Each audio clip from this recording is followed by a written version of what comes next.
तारीख थी 29 मई। आज से एक महीने पहले शाम के करीब 4:30 बजे सिद्धू मूसेवाला अपनी महिंद्रा थार एसयूवी में अपने घर से निकलता है। का कजन गुरप्रीत सिंह और एक पड़ोसी गुरविंदर सिंह होते हैं। मूसेवाला गाड़ी खुद चला रहा होता है। गुरप्रीत उसकी बगल वाली सीट में होता है और गुरविंदर पीछे की सीट पर बैठ के पिता बलकौर सिंह दूसरी गाड़ी में उनके पीछे चल रहे होते हैं। 5:30 बजे मूसेवाला की गाड़ी उसके मौसी के गांव जवाहर के पास तक पहुंचती है। अचानक उन पे पीछे से गोली चलाई जाती है। एक दूसरी कार मूसेवाला के जीप के आगे खड़ी हो जाती है और उनका असॉल्ट राइफल AN-94 होता है। वो देखते ही देखते मूसेवाला की गाड़ी को 3 तरफ से घेर लिया। टाइप आधा काम मत करो, सब्सक्राइब के साथ साथ बेल आइकॉन भी दबाओ। यूं तो सिद्धू मूसेवाला को किसी पहचान की जरूरत, यह समझना जरूरी है कि मूसेवाला कौन था और उसके नाम के पीछे वजन क्या था। गाना जी वैगन रिलीज किया। 2018 के बाद वो इंडिया और कनाडा में लाइव शोज करने लगे। एक के बाद एक उन्होंने हिट गाने बन चुके थे, आइकॉन बन चुके थे। अपने top 50 up and coming artist 2020 में उनका नाम भी शामिल किया।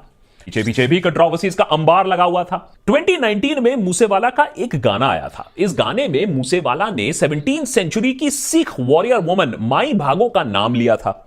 इसको लेकर मूसेवाला पर मनसा और भटिंड के समर्थन पर एक गाना रिलीज कर दिया जिसका नाम था पंजाब माय मदरलैंड। भाई यहां तक तो बात अच्छी है, लेकिन इस गाने में सिख मिलिटेंट जरनैल सिंह भिंद्रावाले और खालिस्तान सपोर्टर भरपूर सिंह बलबीर के स्पीचेस के क्लिप्स इस्तेमाल किए। एलिगेशन था कि मूसेवाले अपने गानों से गन कल्चर को प्रमोट कर रहे हैं।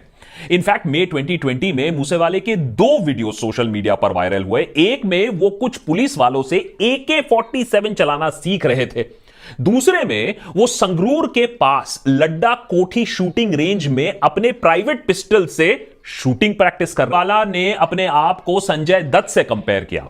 आपको याद होगा संजय दत्त भी आर्म्स एक्ट के तहत ही फंसे थे। साथ साथ अपने गानों के माध्यम से भी टारगेट। बिश्नोई कोई छोटा मोटा गैंगस्टर नहीं है। कहा जाता है खेरा की हत्या के मामले में पुलिस ने 4 लोगों को पकड़ा भी, मदद की थी और केस में उसका नाम आने के बाद वो ऑस्ट्रेलिया फरार हो। बम्बीहा की तारीफ भी करता है। तिहाड़ जेल में बंद था तो इस कांड का अंजाम भाई उसने कैसे दिया?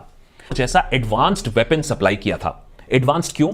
क्योंकि इस वेपन को डिजाइन किया गया था रशियन आर्मी द्वारा इस्तेमाल किए जाने वाले AK-74 को रिप्लेस करने के लिए।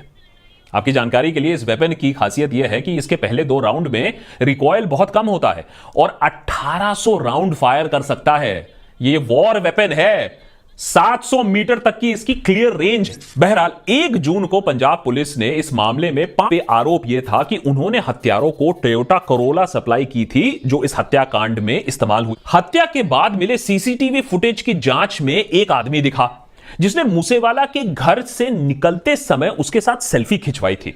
इस आदमी का नाम मूवमेंट्स की इंफॉर्मेशन हत्यारों को दी। कितने गाड़ियां आ रही है, बुलेट प्रूफ गाड़ी है कि नहीं है, हत्या हो सकती है या नहीं है। एक बहुत ही छोटा सा क्लू।